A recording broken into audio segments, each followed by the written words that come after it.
Hello. It says that I have 3 viewers, but I can't see any of you guys. So put something in the chat box if you're actually there.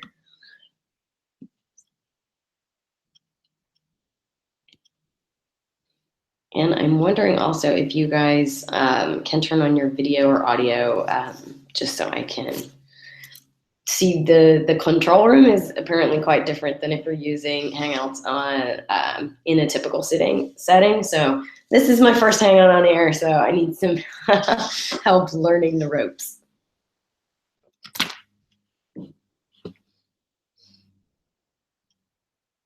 Hardware Hack Lab says hello. Yay, there's real humans there. Yeah, I would love for this to be more of a group conversation. So even if y'all got your hair in curlers, if you would turn on your audio and video in just a bit, that would be super awesome.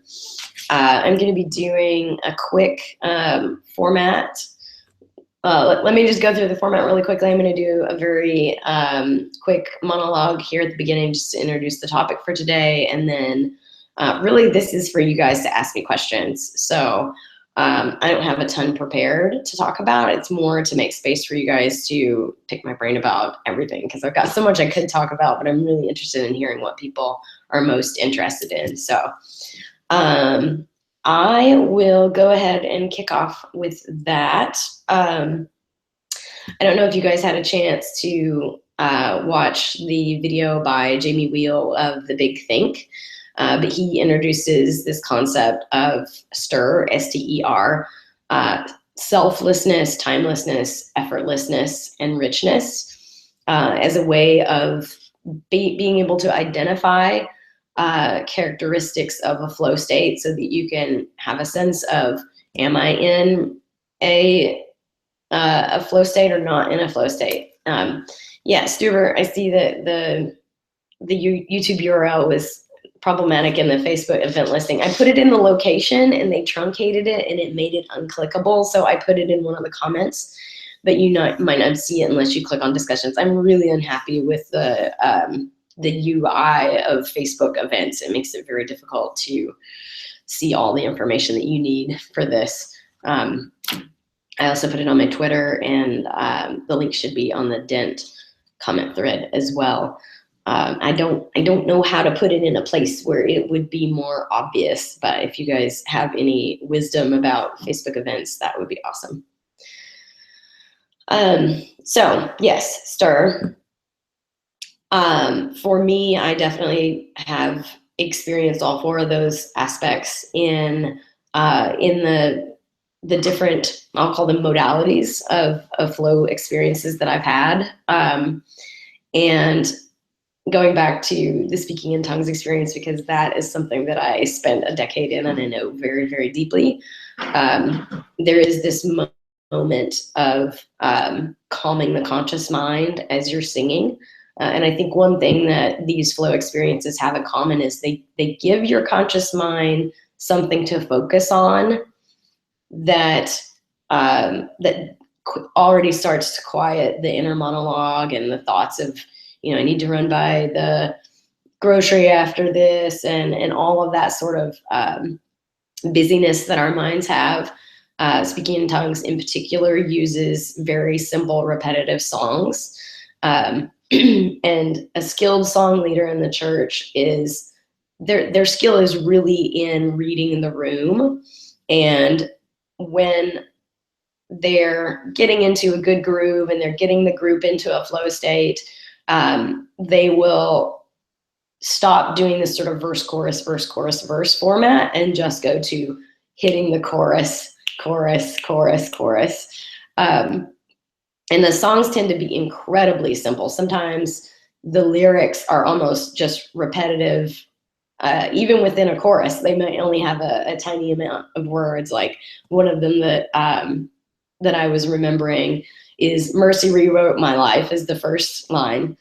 The second line is "Mercy rewrote my life." The third line is "Mercy rewrote my life." So probably if you didn't even speak English, you could learn the lyrics to this song and key into the emotional aspect of it.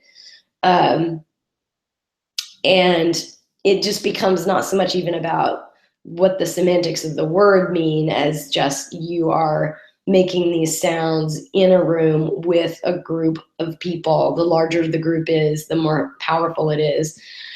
And you have those words to focus on, again, to quiet your conscious mind. And then from there, there's this more moment of release, where you start speaking in tongues, and that is observable in an fMRI as a reduction in the temporal lobe, which is responsible for the executive function of your brain. And I can tell you my own subjective experience of that was very much of feeling like I wasn't doing the thing. And that's very much an aspect that a lot of these things share in common that I'm talking about. Selflessness. The next on the list is timelessness. I can't tell you how many times I would, sort of like come back to myself. The speaking in tongues would sort of wind up, the whole group would recollect and move into the next phase of the surface, or go home, or whatever was going to happen next. And you would look at the clock and you would think, well, I don't know whether 30 minutes passed or 4 hours passed.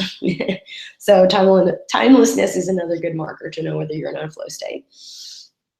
Effortlessness is the third one.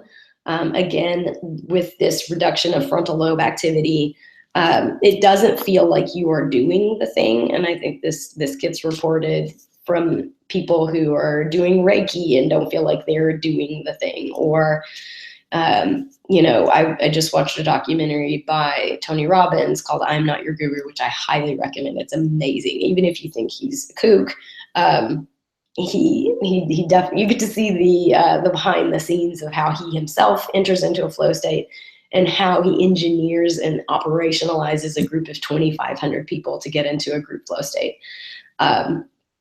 And he makes those remarks as well, as if it doesn't feel like he says, I'm not doing the thing, I'm just responding to the people. And, he's not premeditating what he's going to say and all those things. And then the last in the rubric that we'll talk about today is richness. And again, this is this perception after the event that what you just experienced was a very rich and rewarding experience. So that being said, I do want to talk about two particular VR experiences that I believe are creating flow states and creating those 4 characteristics of stir. The first one is Deep by Owen Harris and company. Unfortunately, it makes use of a third-party breath sensor that fits around your stomach. And they ask the user to control their experience of navigating through this underwater world, very much like a scuba diver does. And this was new to me because I've never scuba dived, but it turns out that when you breathe deeply and expand your lung cage and expand through your diaphragm as well, you displace more water, which means that you become more buoyant. So when you inhale, you rise, and when you exhale, you sink. So they use this control mechanism really as a way to encourage you to breathe very deeply in a way that you probably wouldn't in your everyday wandering around when you're not being conscious of your breath. And this goes back to the idea that I talked about just now, which is that to enter a flow state, you do need something initially for your conscious mind to hook onto and to meditate. We see this in meditation with ohms, and but in this case, it's the breath and it's the navigation through the world. And he told me that for about 70% of the people, it works really well, and it's super super common for people to come out of the experience and just need to find somebody to hug. And some people cry, and some people say things like, I wish I could come here all the time, but they can't because it's only set up typically in art galleries and at conferences and installations. I'm seeing a comment from Gel Princess that scuba diving is so similar to VR. I thought you were, when I first read that, I thought you were saying that there was another VR experience called Scuba Diving VR. And I was like, oh, another one? Maybe I could go try that one too. And then the last one I'm going to talk about before I open up to some questions is called Sound Self. And this was a Kickstarter-backed project that took 4 years in the making. Having done 2 Kickstarter projects myself, I understand how much longer they end up taking than what you initially think they possibly. There's no way that'll take 4 years. Excuse me, guys, I have a horrible chest cold. Sound Self uses the microphone and the sounds that the player is making to take them into a trance state. And it was very much inspired by an LSD trip that he had that only lasted about 3 minutes. And what I think is lovely about this is that a flow state that lasted 3 minutes for him set him on a course of a 4-year development to make this thing. Like, how amazingly rich was that 3 minutes of his life to have that kind of an effect. So it speaks to how powerful these things can be. So Sound Self, it uses the input from the microphone, and the player, when they first get in there, they tend to just be exploring the world and the environment and seeing what's possible. And he explains that when he was conceiving of this game, he was thinking about agency, because games tend to have high amounts of agency. You do a thing. A game is about you going in an environment and doing things, right? The opposite of that would be some experience where you have no agency. So you did a thing and nothing that you do results in anything different. You're just a passive observer. But he was looking to find a sweet spot in between those where the sound that you made wasn't completely predictable. Because if you made a sound and it modulated it and it gave it back to you in a very predictable way, well, you've built an instrument. And there's nothing wrong with building an instrument. Instruments are great. I think VR instruments are going to be super fun. And I think we can explore what they do as well in terms of flow states. But his objective was to give you just the right amount of agency that you knew that what you were, the tone that you were producing was creating the thing that was coming back to you. You just had to release control because it was modulating and coming back to you in ways that you couldn't possibly predict. So if he modulated it to too much of an extent, then it would feel like you were making a sound, but it wouldn't feel like that you were actually causing the thing to be. So I think a lot of that fine tuning is why the project ended up taking 4 years. He said that it would not have taken nearly as long as it did, but for a very small number of people who went into the experience initially, they had very negative reactions to it, and they ended up getting triggered in it in very deep ways. And so he had to continue to work on it and refine it to eliminate that. Like, we don't know what was going on, but it does speak to the extent to which these things are incredibly powerful, and we don't even understand some of these mechanisms. And a lot of why I'm here is to start to chart those out and create a grammar and a pattern language around them. But what this means is that we have to play test our experiences, and we have to be incredibly responsible to people's brains, especially with flow states, because if you've never been in a flow state, you don't know what's going to happen, and there's not necessarily words with which you can describe to a person what this is likely to be in their brain, because everybody's brain is so different. And very much like a dream is very resistant to feeling like you could ever adequately explain what really happened in a dream, because they just defy language, and flow states are very much like that as well.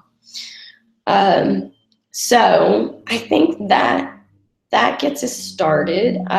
If any of you guys, I don't know if you can be on video. I'm hoping that you can. I have a control room thing open, but I don't know what you're seeing on your end. Could someone maybe put into the chat and tell me whether it's possible for you guys to turn on video and audio.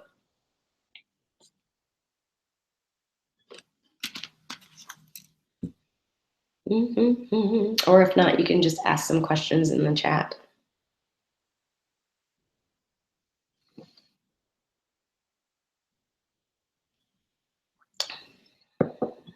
Stuart, ciao.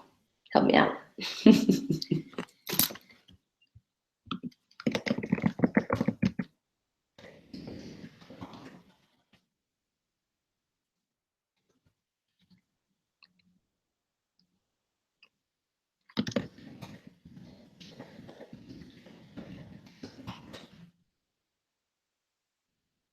Okay, Sumant wants to know if I can share more information about the timelessness experience outside of meditation or dreams.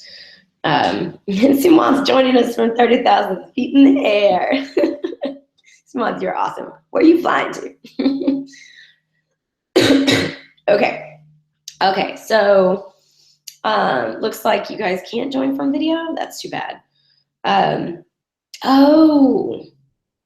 Oh, interesting. Okay. I wonder, I'm going to put the Hangouts link into the chat and see if that allows you guys to join as guests. Because that'd be super rad. I want to see your pretty faces. And I also want you guys to be able to talk to me and tell me what you know about these states. But in the meantime, I put that link there. Maybe that'll work for you. Back to Sumo's question about timelessness outside of meditation or dreams. I don't know really. Let me think of maybe if there's an experience other than just this perception that you don't know how much time passed and you think it was 30 minutes and it was actually 4 hours. That's happened to me across a lot of different kinds of these experiences. Maybe it might be helpful for me to talk about another modality that I was curious about and engaged in maybe 6 months or so ago down in the Bay Area.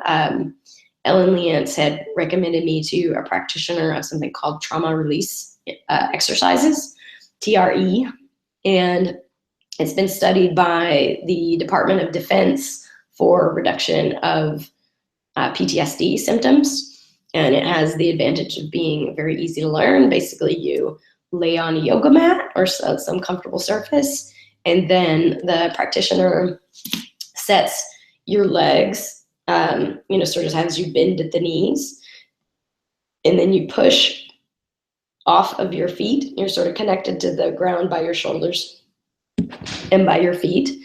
And you lift your butt up in the air, which is a very uncomfortable position. And you stay with that sort of like inverted bridge shape until you're nearly completely exhausted in primarily your quad muscles and your core muscles, right? And so when you get to that point where you maybe can hold it for about 30 more seconds, he had me rest my pelvis back down on the yoga mat, but my knees were still bent, which is a very uncomfortable. Oh, it looks like Stuart was able to join. And stay with that sort of bridge shape. And I'm gonna mute you for the echo, but maybe if you and primarily take you off of mute. Okay. So I was talking about the TRE. So your knees are still bent, and when your muscles get to a point of exhaustion, you have that shakiness, right? And he sets the position of your legs in such a way that you almost can't quite holding it. You're just riding the edge of not being able to hold that anymore. And he's encouraging, or she, in my case, it was a guy, encouraging that shaking in your legs. And it just sets up this weird tremor. And there's something that I mean, this is a thread that I'm continuing to investigate, but there's something really interesting that happens on an unconscious emotional level when your body is stressed to the limit. and also with the rhythm. My theory is that it's a combination of exertion and rhythm that's happening there, as well as the pose, which those are 3 of the 7 elements of embodiment. And yeah, so it's very weird. I just laid on a yoga mat and shook for about 2 hours. And at some point, maybe about an hour and 30 minutes into it, I had a giggle fit. It's just very weird. Energies can come up. And before the session started, he made sure to make a lot of space for me to know that people make all sorts of weird noises in this, and a lot of things can come out. And if you need to cry, have a cry. If you need to giggle, have a giggle. Like whatever it is, it's this exertion and pose and rhythm that that makes it somehow incredibly interesting and rich to lay on a yoga mat for 2 hours and shake. So, Sumant, I don't know if that answers your question at all, but yeah. Stuart, do you have anything you would like to chime in and say? I'm not unmute you. Maybe. Technicals, awesome.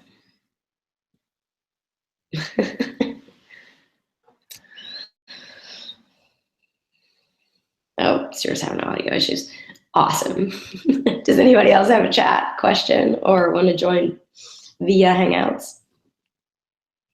How did I get into this? The VR part or the flow state part? Both. Excuse me, guys. I've got the worst cough. Okay. I'll take flow states first. So the short answer is that I was 15 and my best girlfriend in high school started taking piano lessons from the pastor's wife, because literally the turning point of my young teenage life was my best friend's grandma selling a vacuum cleaner to Sister Bass. Like my whole life turned on the most ridiculous moment of somebody pulling their car over by the yard next to a yard sale and striking up a conversation, and Sister Bass being the consummate saleswoman, convincing Jenny's grandma to enroll Jenny in piano lessons. And then once, hi Christina, once Jenny started going to piano lessons, then Sister Bass started in her second sales pitch, which was come to church. And like any good teenager, she doesn't want to do anything by herself. So she wrote me into this. And for a really long time, I thought that my interest in flow states started because of the church. And now I think that that's true to some extent. But I also think there's the arrow causation goes the other way. Little column A, little column B, which is that I never would have stayed in that church had they not had this incredibly compelling experience of speaking in tongues. And I didn't think of it as embodiment, and I didn't know what embodiment was at the time. But that was the spark that started me off on this path. And then how I got interested in VR was actually at Dent last year. Was the first time that I took VR seriously. I saw the amazing talk by Noni de la Peña about her work in immersive journalism. And I immediately thought, oh, no, this is actually useful. We can change people's minds with this. And one of the things that she demoed was footage of people using her experience that recreated the experience of being in a stress pose that the military will use to elicit compliance and get confessions out of detainees. Which is it's sort of like, it's beyond the discomfort of having your arms pinned behind and being bent over in a very particular position. Like, it is uncomfortable, but it's actually the pose is creating the emotion in you. Stress poses are called stress poses because you can't help but be stressed. You feel the stress that your body tells you to feel. You can't decide to be happy in that pose. So thinking about that was a big inspiration as I was going through putting together this concept of the 7 elements of embodiment, and pose kept coming up. But that was just a real clear illustration of how powerful pose can be, even if it is a very negative experience. So that was the VR part, and then some months elapsed, and then in August I started thinking more about flow states and embodiment, and doing more research and figuring out that people were actually excited about this and studying it. And there's the Flow Genome Project, and there's a Consciousness Hacking Project, and there's groups of transcendental tech groups out there that are making things and already doing this stuff. So I just saw VR blend together my whole professional career, which has been in experience design. And now I can go design experiences for VR. And I don't think I could have ever designed a flow state for a web page, but VR is powerful enough that it can actually do those things. So that's when I went, wait a minute, I didn't ever think that these distinct parts of my life, the very personal and the very professional, would ever come together. So yeah, that's my story. Christina, I see you got your video off. Would you like to pipe up and say anything? I don't have no webcam. Can you hear me? That's okay. Yeah, audio okay. Audio alone. I don't have no webcam. I'm sorry. That's fine. I'm sitting in front of the Beamer screen. Where in the world are you? In Munich, Bavaria, Germany. Oh, fantastic. Thanks for calling in. It must be pretty late there. Yeah, you get adjusted to Pacific time with like all the social VR. Fantastic. What's on your mind? I got a question, because I'm like hanging a lot in high fidelity now, and I'm really getting into this, like and I'm like one of the few persons who can stay in the HMD for like 9 hours or more. Oh, wow. Like until the controller gets off. And I think if you embrace it, it gets easier to overcome like dizziness and stuff. And I got the feeling that like my brain is being rewired to VR now. Like, yeah, I can, tell me what that feels like. It's like for example, if you if I concentrate, I can have like phantom sensations on my skin if I walk into things. So this is really freaky. And yeah, I think that there's a big field if and like maybe mapping or creating your own inputs for this. And I was wondering, probably you're the best person to ask how this is happening, and what might be also good to help it, because for everybody it would be great to have like and like also physically enjoyable experience.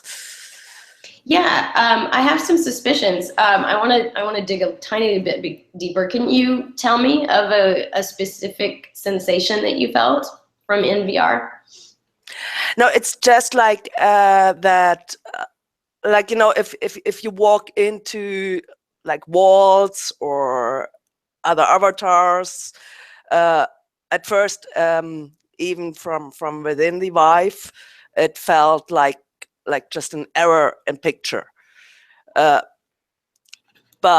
when I I embraced the whole movement thing, and what the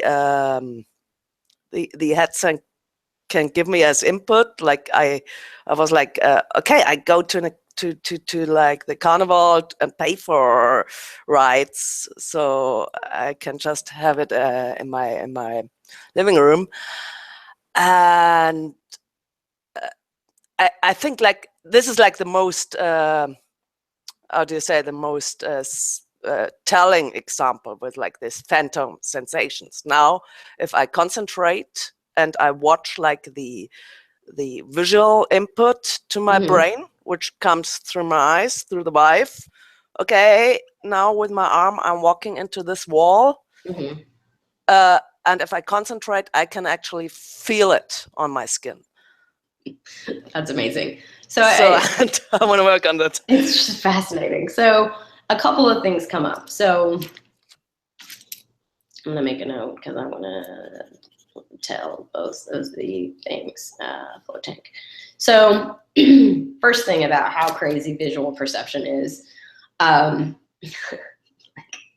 so much more of what we think we're objectively experiencing is constructed internally. It's like, to me, it has these like super deep philosophical implications of like, what the hell is anything? You know, you can't even believe your own eyes is basically. You like Václavík?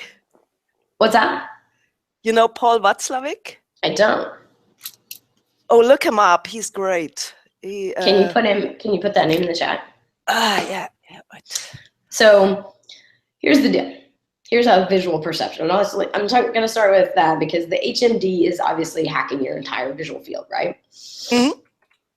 And the amount of information that comes off of the back of your retina, down the optic nerve, into the thalamus, that amount of information is multiplied by 6 and then fed into the visual cortex. So it's 1 part of what you actually saw and 5 parts an internally constructed reality, which is how magicians can actually do things. Like every visual illusion, optical illusion, all that stuff is playing on that. And it's so hard for us to ever understand how much our brain is constructing the world and how much it's cross-referencing with our sense of touch and our proprioception, which is your sense of where your arms are in space, even when your eyes are closed. All of those things are super important in teaching our brain to see. We do not know how to see when we are born. I just today was reading this amazing book that gave an example of an experiment that was done with 2 cats, and they were on this sort of merry-go-round thing.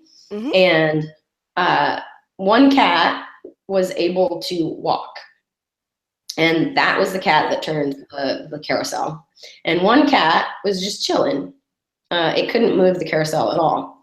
And the cat that could move the carousel learned to see. And the cat that could not move the carousel literally did not learn how to see because it couldn't cross-reference its motions in the environment with what it was seeing. Like, I just don't know how to express how incredibly weird this is. Another thing is that your fovea is the only part of your visual field that's actually in focus. And your fovea is approximately 1% of your visual field, which is, if you extend your arm all the way to arm's length, it's approximately the size of your thumbnail. That is the only part of what you are seeing at any given moment that is actually in focus. That you perceive other things to be in focus is a result of the thalamus constructing reality based on everything that it knows about this world. So all that is to say that I think that we are going to be able to press the edges of visual perception in some super interesting ways. And I mean, I think what you're experiencing, and this is I don't know, but based on all of the reading that I've done into this topic of perception, because the brain is, it's a place where all of your senses can have a conversation, that it expects that you would be receiving this touch. So it's creating that touch feedback. So I kind of get it. I mean, it's awesome and terrifying and wonderful. And I don't know what we're going to do with it, but we're definitely going to do stuff with it. Yeah, it would like, you wouldn't need any bodysuits anymore. I know, right? If you like get into like VR Tantra or however you would want to call it. Or it's also possible that with a very short amount of training that, have you guys seen the rabbit hand experiment where you can do it in VR, No. you can do it in actual just life. So if you're just going to do it at a table, you could do this at your kitchen table tonight if you happen to have a rubber hand. So you put a rubber hand here, and then you put a wall, and then you actually have the person put their hand on the other side of the wall. So they can't see their actual hand, they can see the rubber hand. And they see this all happen. They know that somebody just put a rubber hand there and that their actual hand is sitting on the other side of the wall. Mm-hmm. But what they do to tell the visual system to recalibrate is that they brush the rubber hand and your actual hand with a little piece of fur or something soft. And in 20 seconds, your brain remaps to be that. Your brain extends to take that rubber hand to be your actual hand. Wow. 20 seconds. It's insane, right? So what the experimenters do is real quick, they like get out a hammer and smash the rubber hand, and people go, ah! And that's how they test whether you, on an unconscious level, have extended your concept of what your body is to incorporate that rubber hand. So that's how they know that it's 20 seconds. Because if you just do it for 2 seconds and hit it with a hammer, they don't have the jump reflex. So anyway, that's the average. So there you go. How to freak out your friends with body illusions. They're probably not that patient. Yeah. Sumant says, have there been studies or experiments similar to the preparation for space where people spent substantial time in VR to understand how alternative creations can change our perception? Like, yeah, there's a bunch of them in a bunch of different directions. Jeremy Bailenson lab at Stanford, the Virtual Human Interaction Lab, has been doing a lot of studies on how giving people different selves changes the way that they act and view things. So if you put somebody in the body of a Black man, they act differently than if they are actually a white man or a woman. Yeah, some of this is just such weird ways of being able to uncover our unconscious biases. So I actually don't know if this is the VHIL study or somebody else's, but it's so ridiculous. They put people in either a Black man or a white man's body, and they had them play VR bongos.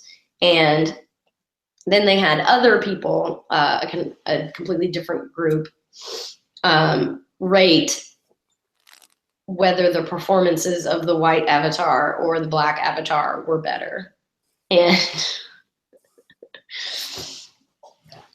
we just have this unconscious bias that says that Black people can play the drums better. So they got rated by their peers as playing the drums better. And they actually did play differently. I think the reviewers weren't seeing who was playing. They were just listening to the audio track. So the white people who thought they were Black people played drums better than the white people who thought they were white people. Like, it's just, our concept of self is incredibly plastic.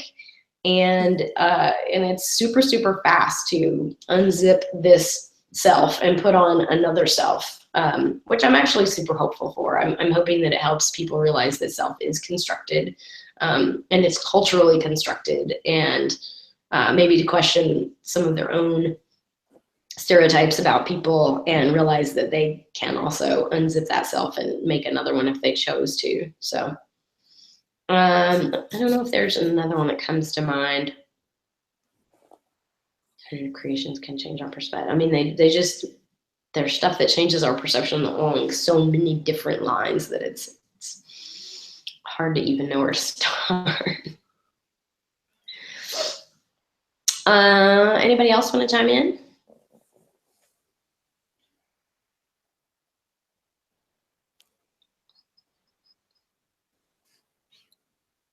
I think I am going to give us 5 more minutes, maybe take 1 or 2 more questions. Were places like Second Life the forerunners for this? Well, I'm not sure what you mean by this, but Second Life was definitely a forerunner for things like High Fidelity. Christina, did you ever play Second Life? No, unfortunately not. Yeah. I mean, I look at those two things, and I wasn't ever a big player of Second Life, but I have a couple of friends who worked there and created it, and their reaction was like, "Oh my God, it's back to Second Life all over again. I'm so sick of it." So Second Life, the founder of Second Life, I believe, is the founder of High Fidelity. Yeah. Yeah. Yes. So it is. I think this is just it's going to be like a very big, but it is just a partial aspect of VR. This oh yeah, for sure, social VR, but it's. I mean, I played like MMORPGs, and I liked like the identification with my avatar there, and I think with like both of these technologies or fields of communication coming together, like VR and social experiences, it's gonna be a quantum leap. Yeah, I'm curious, Christina, have you tried different avatars and like looked at both how you felt inhabiting different ones and how people reacted to you No, differently, maybe? I was actually for the social VR thing, I was like very picky about my avatar. I was like, if I'm gonna stand there in some 3D space and really experience all people around me, I want to have a representation of myself. So I built an avatar before I even logged into High Fidelity, and so I'm sticking to like my one avatar, which has 2 different choices of clothes, and I wouldn't want to change it. And I do understand people who don't want to change their avatars. Oh, though I might try sometime like the different experience of being like in a male's body, or for example. Yeah, I think it'd be interesting. Oh, there was one thing that I took a note of and that I forgot to talk about regarding the phantom touch sensations that you were having, which is a sensory deprivation tank. I don't know if anybody has tried a flotation tank. No, but unfortunately not yet. Yeah, I'd be really curious if you end up trying one, since you've had this experience already, if it sort of like was preloaded to happen more likely in the flotation tank. So it's hopefully you guys know roughly what it is. You can't see your hand in front of your face, and everything is gone. And there's no visual sensations whatsoever. And for some people, their brain will just start to construct visual sensations. They will start to have visual hallucinations in there. Wow. Yeah. And the same thing is reported by men who are in solitary confinement for 23 and a half hours a day. They report that they go on journeys. You know, one guy was recounting this incredibly vivid vision of, like he felt like he was seeing himself going out to a park and flying a kite. And he knew that it wasn't real. It wasn't a psychotic break, but it was him having this intense visual hallucination that felt absolutely as real as what he was seeing in front of him. But he was just so impoverished for visual information that his cortex just decided, like, hey, let's take a holiday. We're bored. Let's do something. So our brain's ability to do that without us really being able to exert a super conscious control to say, okay, now I'm going to go take a walk on the kite and go like load it up as if we're pushing play on a video on YouTube. Wow. So anyway, I think that's super fascinating. Anybody else have one last question?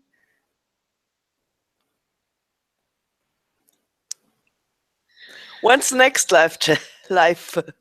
That's a great question.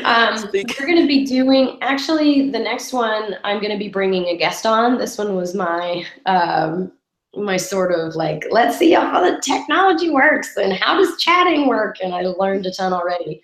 The next one is going to be with this amazing creator who has a product called Spontanimation. And it is web VR real-time rendered avatars which can express emotion.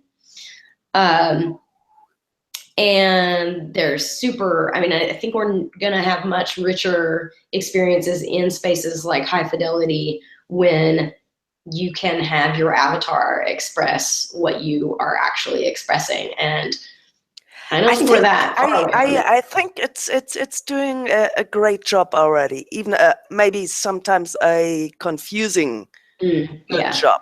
They got like perfect eye animations, good synchronized talking animations, Mhm. and sometimes like the other person is AFK, but Yeah. she's like nodding and always following you with your eyes, and you tell your Oh, whole that's life creepy. story, That makes me feel and then you're like, "What the fuck? You just back from your kitchen." Gosh, that's so creepy. That's so creepy. I need to spend more time in high fidelity. Okay, Simon has the last question here. What have I not experienced in the context of flow that I would like to? Oh, my goodness. Well, I really want to play deep. And I'm like, man, somebody fly me to Ireland so I can go hang out with Owen. I have an entire spreadsheet, to be serious, though. I have a whole spreadsheet with about 60 experiences. I'm really interested in ethnomusicology and folk psychology, which is a fancy way of saying, who are the people on earth that already know how to do this? And what can we learn from real in-person experiences, all the way from the Vegetarian Festival in Phuket, where they work themselves up into such an amazing state that they are able to do ritual piercings and not feel the pain.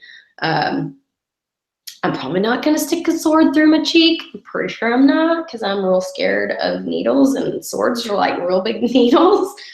But I do want to see it, because for me, it's about learning how people like, how do you make that transition into a flow state? Because that's what I'm trying to do. And then just also trying to observe what I can and talk to them and see if I can figure out what the different characteristics of flow states are, because I do think from my own experience, they do feel different depending on what modality you get to take you into it.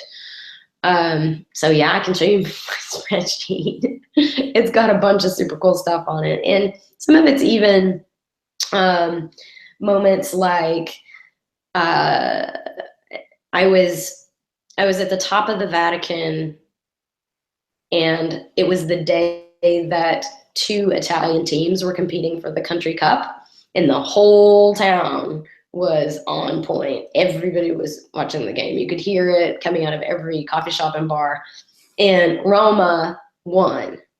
And by the time I walked down all those, 1,000 or so steps, the entire town was in a group flow state, walking down a street. Apparently, that's just the parade street. Everybody comes out of their house, and the energy in the city was just amazing.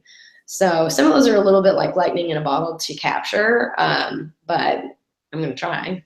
This is why I think I'm going to spend the rest of my life doing this stuff, because there's just almost an infinite number of ways that humans are doing this and have been doing for hundreds and hundreds of years, if not all the way back down to before we were even pre-language, much less prehistory. So yeah, anybody else want to pipe up with the answer to that?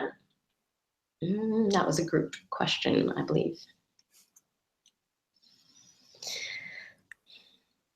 And if not, I will post links to let's see, is it next Thursday? It must be next Thursday that I'm doing the conversation with Jared of Spontanimation. So Cool. Bring all of your avatar and emotion questions, and probably some web VR technical stuff you can field as well. So I'm so glad you guys showed up and had a chat with me, and I look forward to next Thursday. Thank you so much. Thank you It was really guys. exciting and informative and everything. Yay. You rock. Much love. Talk soon. Talk Bye. soon.